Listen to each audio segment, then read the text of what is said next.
Vitaj nový rok, v ktorom sa završí moja dokonalosť. Už vopred ti ďakujem, ó Páne, za všetko, čo mi zošle tvoja dobrotivosť. Ďakujem ti za kalich utrpenia, z ktorého budem piť každý deň. Nezmenšuj jeho horkosť, ó Páne, ale posilni moje ústa, aby som sa dokázala usmievať z lásky k tebe, učiteľ môj, keď budem piť jeho horkosť. Ďakujem ti za všetky útechy a milosti, ktoré nedokážem ani spočítať. Splývajú na mňa každý deň ako ranná rosa, tížko, nebadane.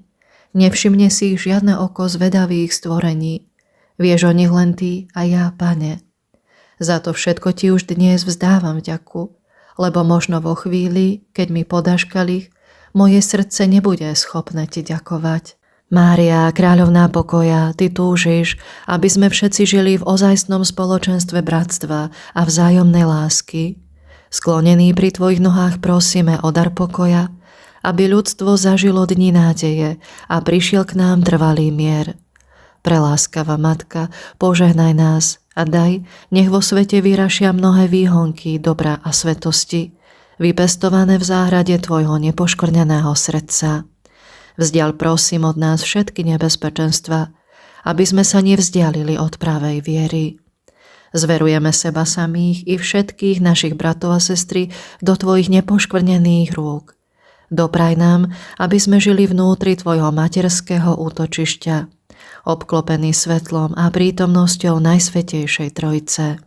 Mária, brána Božieho milosrdenstva, ty si začiatkom nových čias. Použij nás ako svoj nástroj, aby si priviedla všetky svoje poblúdené deti k Bohu Otcovi. Milosrdný Spasiteľ, ďakujeme ti, že si nás priviedol k pokoju s Bohom a otvoril nám cestu k záchrane a skutočnému šťastiu. Velebíme ťa, naplnený vďakou, že si nám ukázal cestu k ozajstnému bratstvu a uskutočnil si plán spásy pre svoj ľud.